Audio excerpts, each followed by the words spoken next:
Kung matitikman mo ko, matamis ba ako o maalat? Alamin natin yan sa pagbabalik ng Mot-Mot. Ang dami yan, madami lalaki. Si Sergi, Dali ka dito. Bawa sa akin, matasampal ako eh. Ay, okay lang, pakikod. Wala akong paki.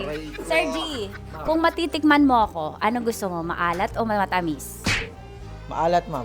Ako naman yung maalat. Uy, sana all. Sige na, sa'yo na yan. Oh. Sana masampal ka. Kung matitikman mo ko, kailan? Charot.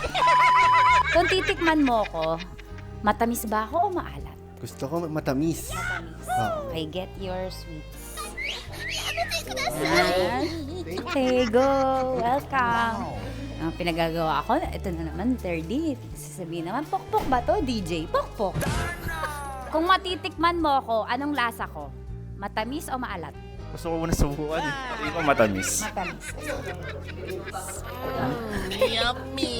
May akin ka ba? Ano, kung titikman mo si ano? Matamis ba o maalat ako? Matamis tayo, matamis. Kunin mo na, best Anong friend. gamit na pakuha? Tropa naman eh. Bibig. Bibig? Lala! Go! Woo, papikit-pikit pa. Nanonood ka nga eh. Thank you. Thank you. Thank you guys. At yun na nga po ang matamis at maalat ako.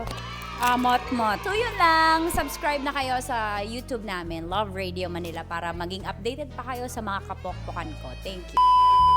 Okay. Kung matitikman mo ko, ano ang lasa ko? Ulit.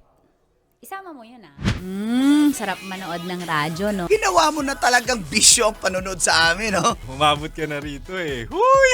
Kaya kung gusto mong tuloy-tuloy pa ang tawanan, Iyakan at kiligan, aba, i-like mo na ang video na ito. at mag-comment ka na rin, kabisyo. Hit mo na rin ang notification bell. Para updated ka sa mga kaganapan namin dito sa Love Radio. Kailangan pa bang i-memorize yan?